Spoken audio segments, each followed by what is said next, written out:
Big news, pepperoni fans. Marco's Pizza is celebrating America's favorite topping the best way we know how. It's Marco's Pepperoni Fest with 3 pepperoni-stuffed showstoppers. Sink your teeth into our new pepperoni bread for just $5. Grab a cheesy pepperoni pizzoli handheld or go big with our iconic Pepperoni Magnifico pizza. Get all these bold pepperoni flavors at prices worth cheering for only during Marco's Pepperoni Fest. Use code PEPFEST. California residents use code PEPFESTCA. California prices higher. Limited time only. Price and participation may vary. Fees and restrictions may apply. See participating stores for details. This is an Extra 106.3 podcast. To hear more live and local content like this, tune into 106.3 FM or download the Extra 106.3 app. Extra 106.3 and a Second Chance Bail Bonds are here to back your blue. Back Your Blue highlights special initiatives, criminal justice programs, and community events aimed at keeping our communities safer. Join a Second Chance Bail Bond CEO Daniel Matalon and host Tug Coward to learn some good news about and from the law enforcement and justice communities. Now it's time to Back Your Blue on Extra 106.3 FM and the Extra 106.3 app.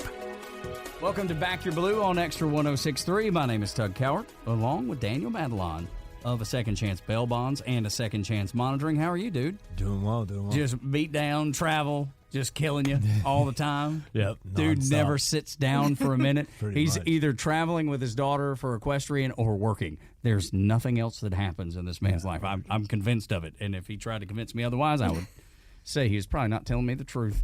Our guest today is a friend of Daniel's, Ashleigh Merchant, criminal defense attorney here in Marietta. You probably have heard her name once or twice. Something tells me. But originally from Clearwater, raised with a strong sense of individual freedom, which I love, taught the importance of that freedom, and that it must be worked so hard on to protect it. Man, I can agree with that. That is something I think that is a battle every day. Not only in the world, but specifically here in the United States of America. It is a battle. Oh, yeah, and the battle's changing every day. No How doubt. we look at the battle is changing, and what we think about the battle, it's crazy. We live in crazy times. So from Clearwater, got your bachelor's in political science from the University of Florida, as I sit here in my UGA Yes. regalia today. I had no idea. I didn't know it was coming. Nobody warned me. That's all right. I've been in Georgia for 25 years now. Yeah. It's totally fine. Are you a peach now? Would you consider yourself a peach? I love Georgia. Me I too. am always Me too. a Florida girl. I mean, Okay. I'm a Gator. I'm a Okay. Gator. But I'm more SEC than anything. Okay. So that's the thing. Like I I get it. cheer for Georgia. Okay. I mean, I'm I all like the way that SEC. sounds. So, you I know. like that way that sounds. And I've told you that a dear friend of my son pitches for the University of Florida's baseball team. Great kid.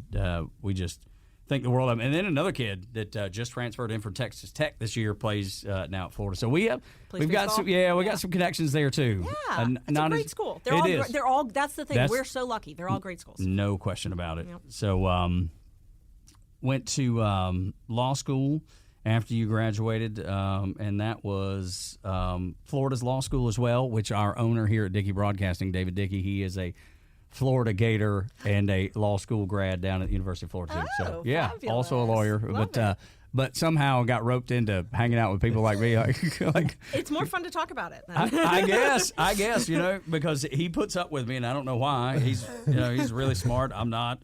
I can talk my way through something and make people think that I'm smart. But as longer you spend with me, you'll be like, I have figured this dude out.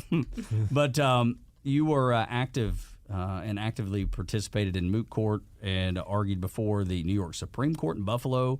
Won first place in the Herbert Welshert National Criminal Law Moot Court Competition. That's a lot. That's a mouthful. I know, that is a lot. I am not sure I said any of that right, but congratulations, I'm not sure I suppose. Yeah, right. But that's a big deal. Yeah, it's a big deal. It was. I know. What the coolest thing is I met my husband doing moot court. Okay. And now we're law partners, so it's kind of funny. Okay. How that works.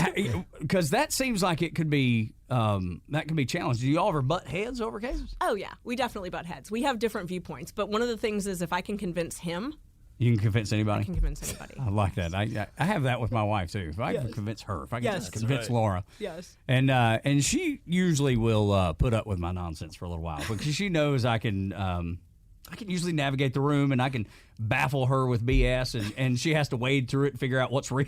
Oh, she probably knows. She knows exactly what you're doing. After 24 years, yes, she's gotten it figured out. Daniel, does that ever pop up in the world of a second chance? Yeah. Where you have to baffle people? Yeah, all the time. All the time. Is it with people you work with, or when you have to baffle your wife, or both? Well, Could be both. It just depends on the scenario. Yes, I guess so. So have done so much. You accepted a position, Fulton County Public Defender's Office in Atlanta, working as a public defender assigned to pretty complex trial division as well as the appellate division, public defender. Goodness. I mean, is there anything? I mean, they gave me pages. Yeah, I was going to say, you don't need to read all that stuff. Is there anything that you haven't done in the world of law? No, I mean, not in the state of Georgia that I think of. I've had a very very good time. I like what I do, so it's not hard when you like what you do. Can I tell you the first time I'd ever heard your name? Oh gosh.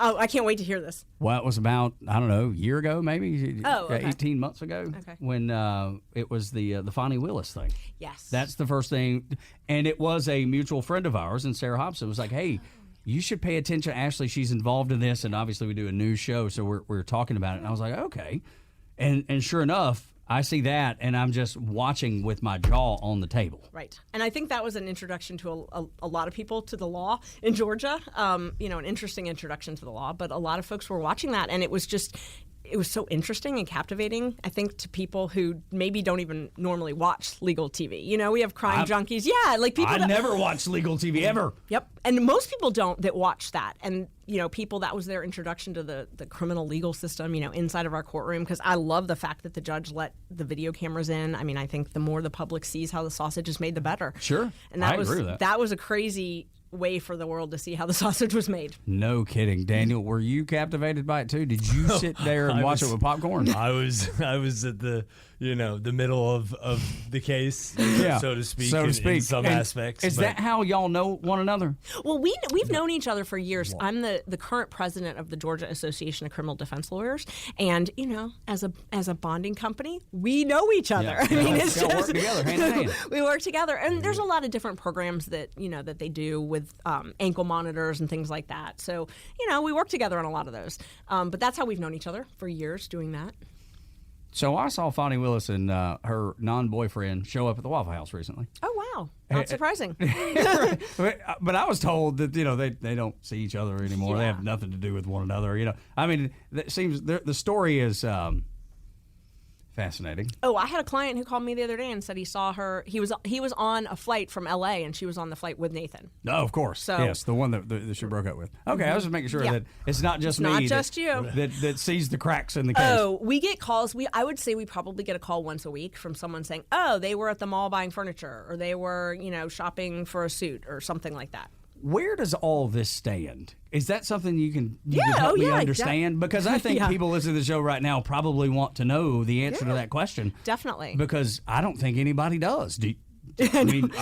Well, right now it's sort of at a standstill, but what happened was we won in the Court of Appeals. So we won, and Fonnie Willis said, "I want to appeal it further. I want another chance." So she asked the Supreme Court to undo what the Court of Appeals did. Mm-hmm. So, because the Court of Appeals ruled with us, she's now trying to get them to reverse that. And it's just sitting there, and they can take, as much time or as little time as they want. So I'm not, really sure there are reasons for taking as much time as they want, but they can. And so it's just stopped, essentially. And it could be stopped for years. They could take years to decide. There's no timeline. So she's asked for them to reverse what happened in the Court of Appeals. So as of right now, we won. Okay. Unless they reverse it. Right. Unless they say they're even going to consider it. Oh, they may not even consider it. Yeah. Which seems to be. So she's got to she's got to jump over two hurdles before she could get anything good out of it. So I don't think that's likely going to happen. Well, it seems 2 hurdles seems like a lot. It's a lot. And I mean, that the first hurdle's a lot. Just like having them even entertain it. I mean, the percentage is less than a percentage point. Oh, wow. Likelihood. Like they grant it's something under a 0.01%. of what they grant. Can we back up and talk about what it is that she has found herself in hot water about? Because I think there's probably lots of people that kind of know but kind of don't. Yeah. Well, so she was Fulton County's DA, and she was prosecuting a case that involved, our former and now again President Donald Trump and some other people. My client happened to be a gentleman who ran the election day. He was sort of a logistics person for the election day campaign, but at the national level. And so, he was the guy that made sure that things got from point A to point B, which is really how he got wrapped up in the indictment, making sure that certain things got from point A to point B, really. Mm-hmm. And so there were multiple different people that she decided to investigate. She had a special purpose grand jury investigate. Then they recommended certain indictments. Ironically, they did not recommend my client for indictment. So he was an add-on, which I wonder if they regret at this point. Maybe a little bit. But yeah, so he was an add-on, and they got indicted for racketeering. So racketeering in Georgia, we call it RICO, but it's racketeering. It was originally designed, to try and catch mobsters and things like that. But so she indicted all these folks. And then when I got involved in the case representing Mr. Roman, we learned that she was having a relationship with Nathan Wade, who she was paying a ton of money to prosecute the case and sort of be the manager of the case, which, I've been doing this 21 years now. It's very rare to have a special attorney appointed to handle a case in state court. It just doesn't happen. It's not. We don't have special counsel like that. There's other mechanisms set up if there's a conflict, and that didn't happen in this case. So it looked very much like she was paying her boyfriend to her boo is what I've heard her called it. And then we learned that she was not only paying her boo, but she was taking these lavish vacations with him, and she later says they split a lot of the costs. But, they were taking vacations. Most Americans don't get to take one of those in a year, and they're taking 4 of them, Pretty fancy, amazing vacations. And the only job, really, that he had that paid any money was Fonnie Willis's job. And, there's just a lot to it where, she's signing off on all his bills. His bills are block bills. They're exorbitant, I've done public defense work. I've had judges ask me to represent people. We cut our bills huge if we're working for the government. That's just something that you do as a lawyer. You consider it pro bono, low bono. He's making tons of money off this, and the thing that first really struck me was he's not the guy you would pick for that job. Lack of experience. There are RICO experts in this state, and he is not one of them. Maybe the obvious when we come back on the other side. Right. Because I don't know how much time you got, but I got lots of questions.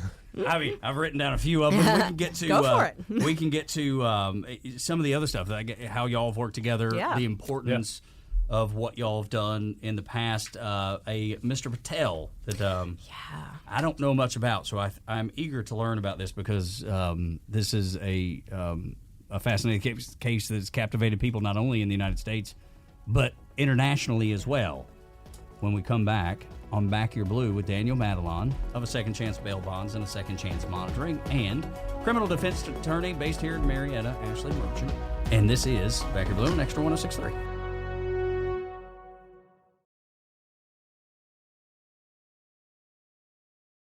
Extra 106.3 and A Second Chance Bail Bonds are here to back your blue.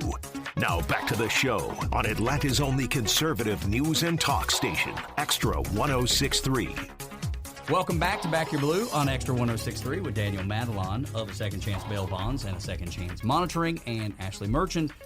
My name is Tug Cowart. You are on Extra 106.3. So when we finished off, we were talking about Fonnie Willis and Nathan Wade.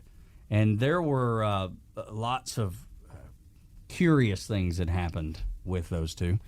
I make sure that I'm careful in the way I say things. I don't want to say things that aren't true. And you can help me stay on the right side of the law with this. Right. And Daniel, you can bond me out if I don't. That's right. I got you. Help me as best you can. So Nathan was a manager of this case that Fonnie Willis was prosecuting, this RICO case that involved the former president and many other people, former and current president Donald Trump. The interesting thing when we left off is that you said Nathan would not be a person you would choose if you wanted a manager of the case because he had no experience with this type stuff.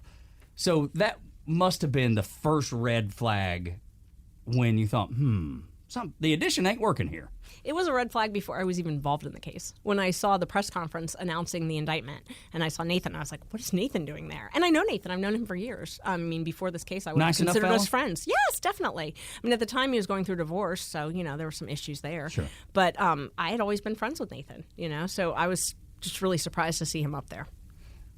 Just because you knew his background, what he was good at, what maybe he didn't have experience in. Yes, and Nathan's a good lawyer for the types of cases that he handles. Sure. This was not something I would ever imagine seeing him on. He doesn't have that type of racketeering type, experience. And at that point, those cases weren't that common. They're becoming more common, but most people who have experience with that are federal practitioners. And I don't know that Nathan's even sworn into federal court.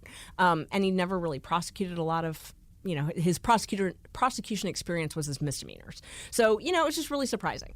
Like, why would you pick someone like that? Especially when there are people around the state that work for the government already. You don't have to pay them all that money, and they will do it.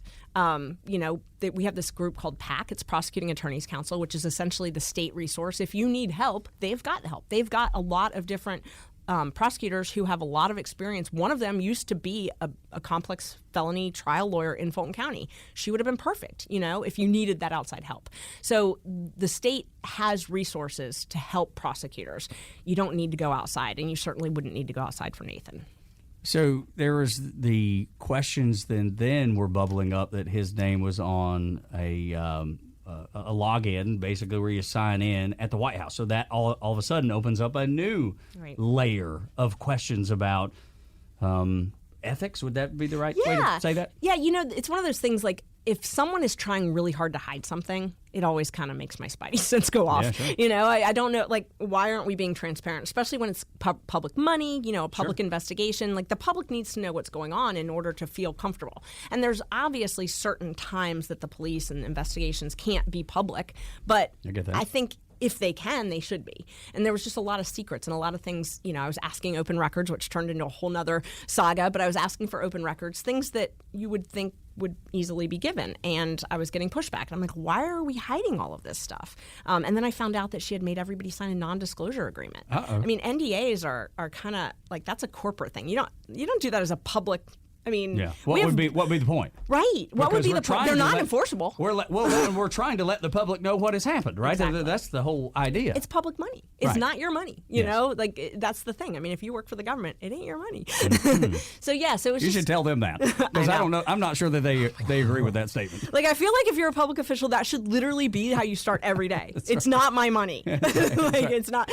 And that goes for both sides of the aisle. Please don't be misguided. Yes. It is both sides of the aisle. They love your money, and they love to spend your money, and they love to keep your money, and they would like to charge you more of that money. Yes. I don't care what your politics are. Right. Like, that's the truth. It's the money and transparency. Like, that's really all I care about. And following that in this case, I was like, wow, there's something going on. And then, it's a small legal community here. It's a big Atlanta, a lot of lawyers, not a lot of criminal lawyers.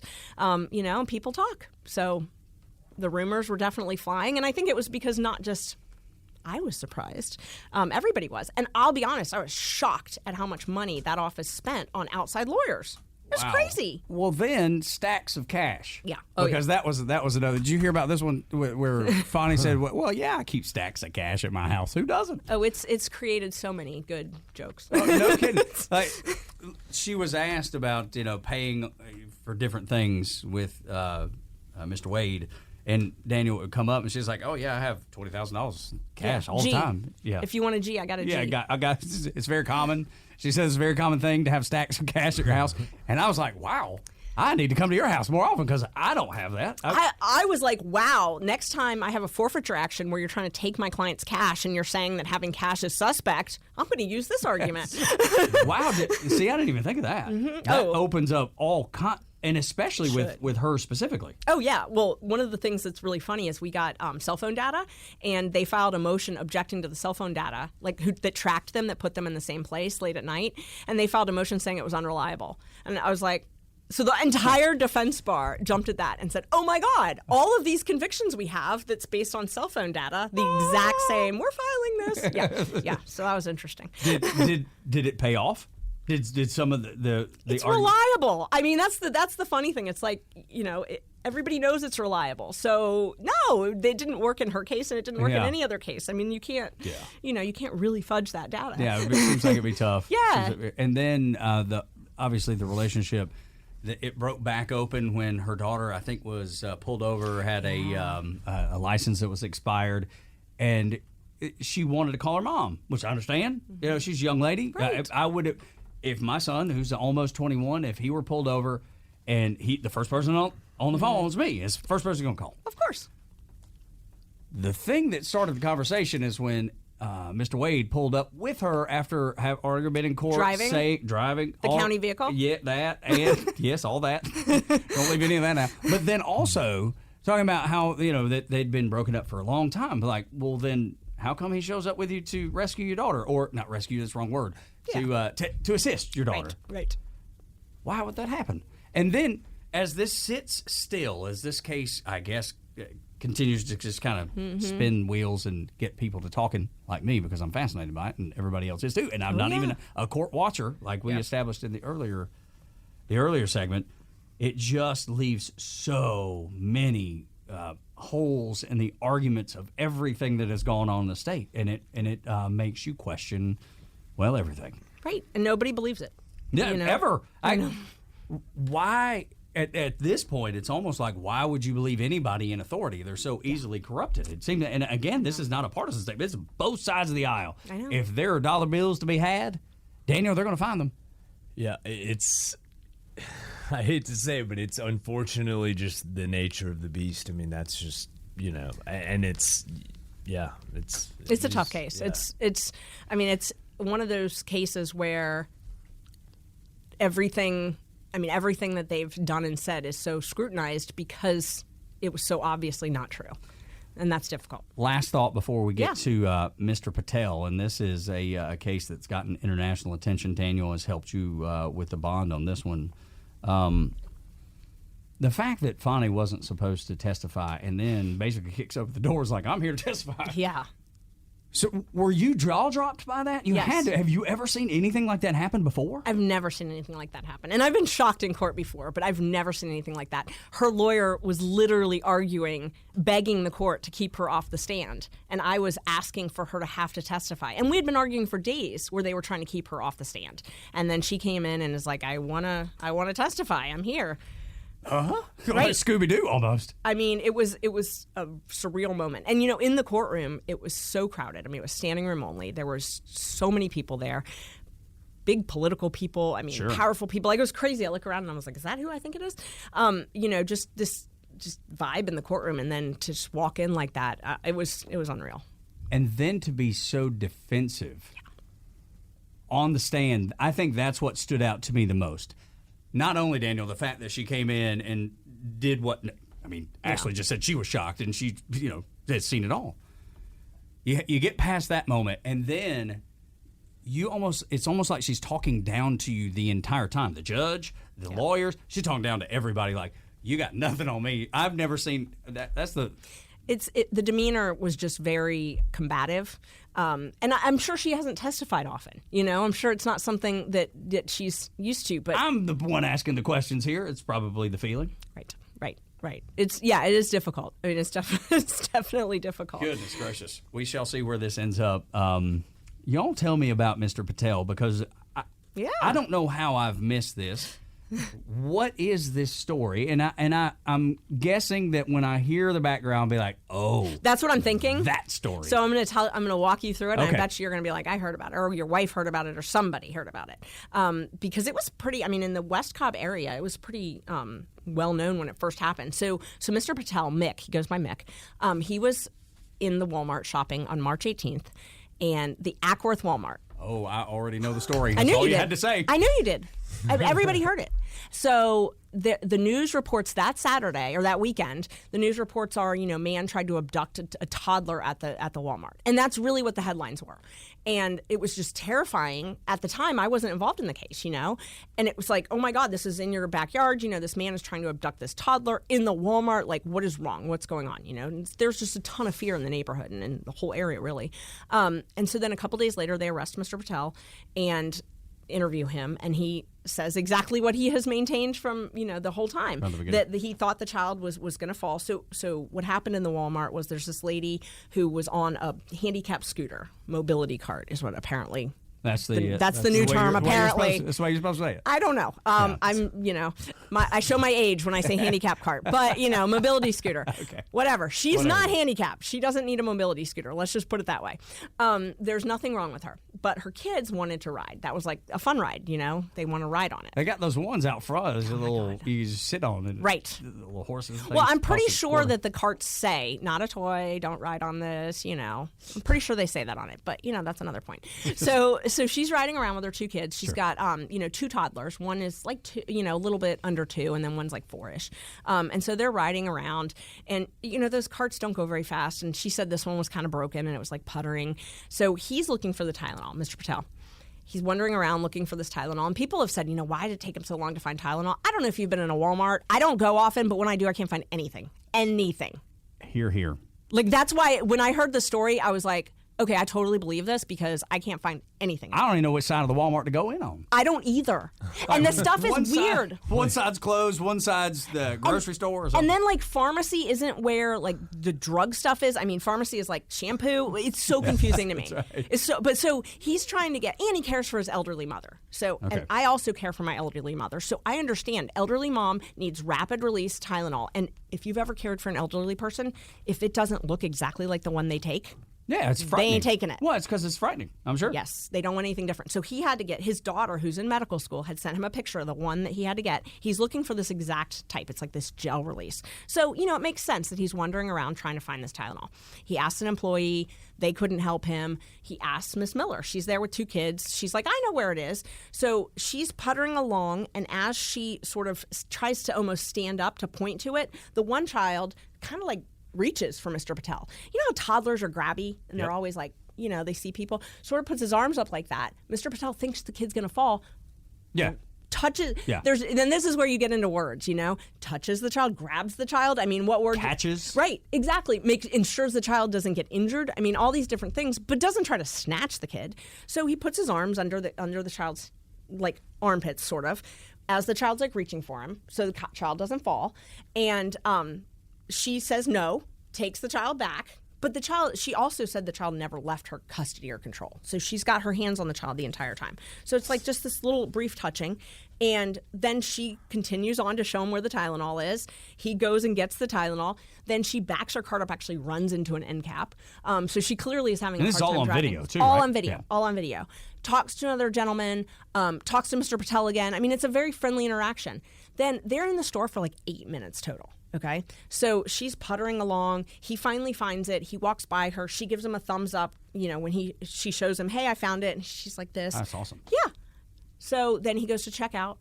He talks to one of the security officers at Walmart at the door. So the whole interaction, he's there between 8 and 10 minutes. Miss Miller then decides she's going to call the police and report this as a kidnapping.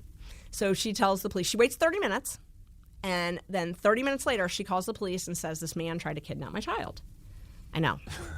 And then, so Daniel, you're sitting at the office. Where are you when you get this phone call? I heard about it through Jesse, but Jesse and Ashleigh had been speaking with each other leading up to the bond hearing stage of it. And Jesse had seen, Jesse, who works at Second Chance, had seen the video. Because what happened was Mr. Patel gets arrested, and they charged him with kidnapping. And so he doesn't get a bond because kidnapping a child is it's one of the most. I mean, kidnapping of a minor is one of the most serious crimes in Georgia. So he doesn't get a bond, so he's sitting in jail. He hires me.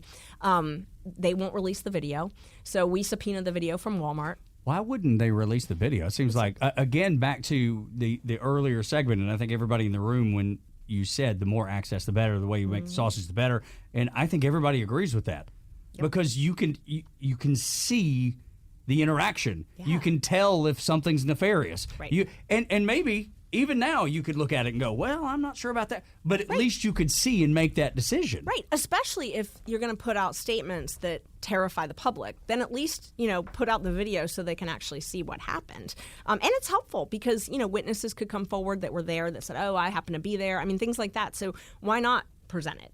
I think it's just wanting to control the information. So some people like to have control of the information and not put it out in the public until they're ready for it to be out in the public. They don't want it scrutinized. And I think that because once I got the video, then it starts building conversation outside. Well, so because I got the video from Walmart, let's just walk through it. Sure. Had I not gotten the video from Walmart, this would have all ended very differently. So I got the video from Walmart and I released it. And so the video from Walmart went, viral, essentially.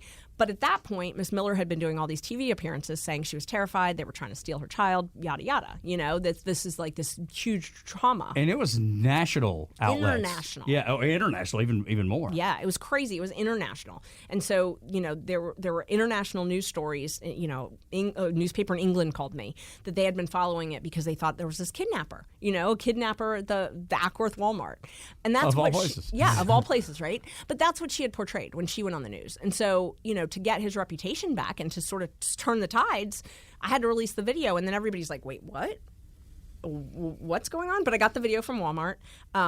Were they cooperative, Walmart? Yes, okay. Yes. Walmart, I think, was very scared that they were going to be sued because, as soon as we sent them a letter, they're like, called us, about a lawsuit. And we're like, we're not suing you. We sent you a subpoena. We just want the video. We just want the tape. Yeah, like y'all didn't do anything wrong. We just want the tape. So they were very helpful with that. They got us the tape. And so we were able to actually see what happened. And because of that, we were able to get a lot of community support. So it was really incredible. When we had the bond hearing, the courtroom holds maybe 100 people. They had to actually, for the bond hearing, they had to have an overflow room downstairs. We had over 300 or 400 people in the overflow room downstairs watching the bond hearing. I've never had so many people in court in my entire career. It was insane. Why do you think this became the story? I mean, it's obvious, that there's so many layers to this onion. I get it. But is it unusual? I mean, you just said it was. It's definitely unusual for that many people to show up. So what was it that you thought or you think made this such a moment where people had to see it, see it live? I think a lot of people know Mr. Patel, know Mick in the community. He owns a lot of properties, and so he's sort of a landlord, and just active in the community. Sure. Reads books to kids, Kiwanis Club, stuff like that. His 2 daughters that grew up in the community went to Georgia Tech. So I think he does have a lot of people, and I think that the people that he has interacted with like him, and once they saw this, they knew that this was an injustice. There's just something that was and they were not just right compelled. about it. Yeah, they were just compelled. He also, his community, his church, his community is very supportive of him. But he's a great guy. And when, people know him, they wanted to help him. I'll tell you a story. This is how broad reaching it is. So we mentioned earlier, my daughter goes to high school in, both my daughters go to high school in Cobb County. One of my daughter's teachers came up to her in class and said, I saw your mom on the news. Her client, Mick, lives in my neighborhood. We love him. Oh, my God. And I'm a criminal defense lawyer. That's encouraging. Yeah. So, my kids don't normally hear this is not something they're used to. Mom's killing it. Mom's killing it today. Right. But usually if it's criminal, you're like, I don't. Yeah, normally it's like, I can't believe your mother's representing that person. Or I've had a bad interaction with that person. Exactly. I've seen that person at East Cobb Complex raising Cain on umpires getting dragged out by the police. I've seen that with a Braves former Braves baseball player before in my time. So I see what you mean. Like it's like that was, to me, that was remarkable, because I'm like, you're a teacher, you work with kids, you felt compelled enough about this man to tell my kid, that's how much you liked him. And you're just his neighbor. That just tells you what his reputation in the community was. And so, of course, that made me push even more. But it was really cool. It gives me goosebumps, the community support he had. And, he's part of a run group. There's this there's a brewery in Ackworth that does this run group every Wednesday. And we went after he got out, and he tried to catch up with me the whole time. I'm just kidding. No, I was trying to catch up with one of my kids, and he was... No, but they have over 100 people that run, every week. And it's just... And probably have interacted with him. Oh, my gosh, yes. And their kids have. Yeah, just a great guy. Has there been anybody that's come forward, of all the people that you've met with Mr. Patel and, as everybody calls him, Mick, has there been anybody that's been like, I wish I could back up your story, and my interaction's been different? Not a single person. Wow. Not a single person. And that's very telling. Well, that's unusual, because there's always somebody. There is always somebody. Actually, can you put it into perspective what time he's like what time? Well, what's the potential if he were to be, exposure? Right? Oh my gosh, yeah. Right, if he was, kidnapping is a life sentence in Georgia. I mean, it is a life sentence in the state of Georgia. And if, kidnapping of a minor, like that's a big deal.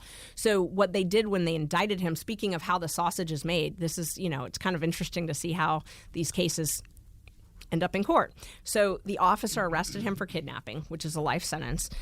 When they went to the grand jury to indict it, they actually reduced it to attempted kidnapping. So they did reduce it down to what's called attempted kidnapping. And in Georgia, you get half for kidnapping. So a life sentence, guess what a half of a life sentence is? Weird fact, 30 years. Wow, I know. Half of a life Half of a life sentence is, I know, right? Yes, half of a life sentence is 30 years. Because anytime, so if you have a crime, attempt is always punished by half of whatever it is. So if it's 20 years, 10. Okay. That's easy to figure out. But life, half of it. Okay. I know. All right. So weird.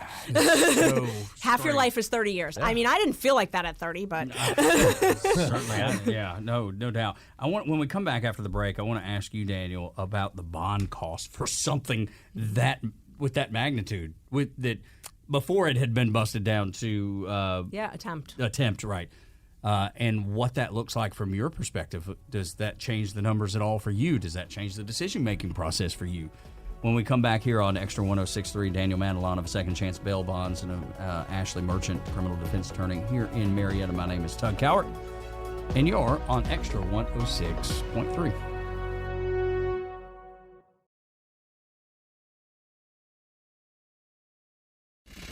This is Back Your Blue, presented by A Second Chance Bail Bonds, live on Extra 106.3 FM and streaming for free anytime on the Extra 106.3 app. Welcome back to Back Your Blue on Extra 106.3 with Daniel Madelon of A Second Chance Bail Bonds and Ashleigh Merchant, criminal defense attorney here in Marietta, talking about the Patel case of the attempted kidnapping. Cobb County Walmart there in Ackworth. Security footage has been released, and there's lots and lots of questions. Ashleigh had said that the charge was moved from kidnapping to attempted kidnapping. Yes. Does that change what y'all do? Does that matter? Do the numbers change? Well, I mean, look, we're basically guaranteeing someone's appearance in court. So that's essentially my role in any of this stuff. And the bond fluctuates depending on severity of charge, how long they've been in custody. I mean, there's a lot of factors that go in. So, a little bit, but for me, no. Me personally, in this case, no. Yeah, no. Right, I see. Does it ever... I don't know. But it could. There's cases where the bond has gone from $1 million down to, let's say, $200,000. And that's a big drop, right? But they were in custody for a long period of time. Maybe this case aside, then, is there ever a bond that gets put on your desk and somebody slides it across to you and you read it and you're like, I just don't know about this. I don't know if this is for us. Oh yeah, God yeah. So because I don't know. When you get in, it's an individualized process, which is what it's supposed to be, and that's what it is, and that's the same way we treat it. So you've turned down before? Well, yes, in some cases where, that the case just is not, it just doesn't, it's not a fit for me, and not everything's going to be a fit. Okay, all right. And some people really don't have intentions of really handling, it becomes a lifestyle. Yeah. And that's just reality. That actually exists. So. How many? We can tell if you're going to be a good bond candidate or not. I can tell. I can guess the number. I can tell. Yeah. Would you say the same thing about choosing is not the right word. Agreeing to represent someone? Oh, I 100% think that it should be a relationship where everybody agrees. Like, I don't want a client who doesn't trust me, and sometimes it's just not a good fit. Yeah. I can't do my job if a client doesn't trust me. And so I always tell them that I'm no pressure. Like, you've got to trust me. And I do things differently.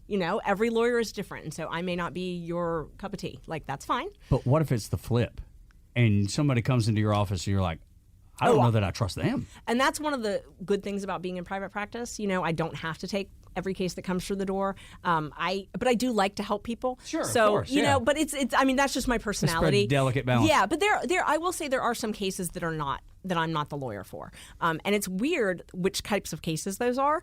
They're not always the ones that you would think. Everybody has different things. I can tell you, like back when I was a public defender, my trial partner and we would swap cases out. I didn't like the animal abuse cases.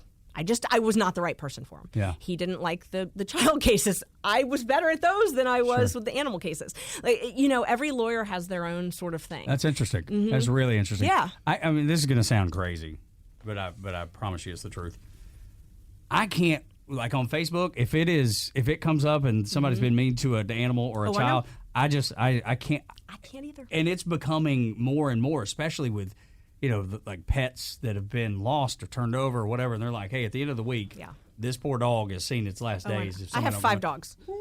Dude, it puts a lump in my throat. 2, 5? How Good. I have 5 dogs. I don't know if I could do 5. I have 5. They're small. They all add up to 1, basically. But they're all little. There you go. But I know what you mean. Like I would, if I walked into the courtroom, and I'm not smart enough to be an attorney, but if I were to try to prosecute this, and it would be an emotional pull at me that I don't think I would do a good job because I'd be so pissed. I know, and it's not. But it's weird. You're not necessarily pissed at your client. At least I'm not necessarily pissed because I don't know that they did it or not. But I can't look at the evidence. Yeah, I don't want to that's look right. at it. I'm not going to look at it neutrally. I'm not going to be able to pick it apart. We're like, I mean, this sounds so crazy, but like if I look at a human autopsy, I've trained myself to sort of disassociate almost. Compartmentalize a little bit. That's the better word, compartmentalize, where I can't do that with an animal autopsy. I just can't look at it. It just, I can't. Making myself do that is very awful for me. And I'm not good at those cases. Wow. This just hit me like a ton of bricks. You've looked at autopsies. Oh, yeah. Holy cow. Yeah, and I know that's part of the gig. I mean, it's part of the job. I just don't know that I could do that, any of it. They're hard, but you do get. Holy cow, that just It becomes scientific, though. blew my hat off. And, it becomes like just. Yeah, and I see that, and I understand how you would have to compartmentalize. Yeah. But I don't. That's not the worst part. It gets worse? Well, I mean, the like emotionally taxing part, because that one is easier to compartmentalize, which is weird, but it is. Sure. The harder part is when you have like your client or their family there, and for me, the hardest part is the collateral damage, because a lot of times people did what they're accused of, and my job is to mitigate damage. I mean, that's a lot of times that's and my client knows that, and that's what we're doing. Sure. But there's always so much collateral damage, my and gosh. that's just hard. Yeah. You're seeing people just Wives, husbands, moms, dads, Kids, sons, kids. Oh my God, the worst are the kids. Like the kids crying when mom or dad's going to jail, the absolute worst. So like the autopsy is not fun, but that is gut wrenching because this is still active. Yes. and these kids have nothing to do with it. And that is hard to compartmentalize. And when you do compartmentalize, you sort of become cold. And that, you have to... It's a delicate balance. Back to a delicate balance. It sounds like a broken record. Yeah, but it's that's a delicate balance, yes. Holy smoke. Have you ever looked at that? Anything like that? We have. We've actually, with the ankle monitors, we've actually had to go cut the monitor off at the morgue. Oh, I'm not surprised. I never even thought about that. And no, literally, and I'm not gonna. No, I wouldn't want you to, say but- which specific one, but it's here in Wow. Georgia. But anyhow, they literally sent my agent into the thing. Literally opened the door, and it's like, you gonna go get it? Yeah. And no, this body was piled on top of bodies. Oh, it was it was wild. And so I We've literally uncovered some ground today. I know, was right? like, that was. I didn't expect this. I did not expect any of this conversation. we do, yeah. And I said, next time, sweetie, you can just leave the thing there. You know what? We'll don't eat the worry. cost. We don't need the device back. Right, Yeah, like we'll eat that I wonder if it could cremate. The device could probably. I don't know. I don't know. I wonder. Never. I thought about don't think that. I'd want the back, back Yeah. anyway. I think I'd just let that one go. Yeah. And that was the How much those things cost? that was the guy that jumped in from the atrium in the hotel here in Atlanta. Yes, He yes. jumped. Oh, that would have been an That awful was our autopsy too. that was our monitor. Oh, Our yeah. monitor. Yeah. So that was Yeah. I would love to say I envy both of you, but I do not. I just don't. You know what? I come in and talk to cool people, people that I like a whole lot, about things that are going on in the world, things about going on in their life, and then during a regular show, we talk about things that are happening across the country, and I give my opinion on it, and then I leave. Yeah. Y'all don't get to leave it. I think that's the thing that I've taken away from this is that in your profession, you don't get to leave it. Yeah, I mean, there is a lot of vicarious trauma, I guess, from, the profession. I mean, it's just what we're dealing with, and Daniel, too. I mean, if clients don't comply with the bond, you got to make the hard decision, send them back to jail because they're not complying, Which ultimately, we don't want anybody in jail, period. I mean, honestly, really. Never want that. But there's a financial component to it. There's accountability. The court expects you to. The court there's without the person, there's no case. Yeah.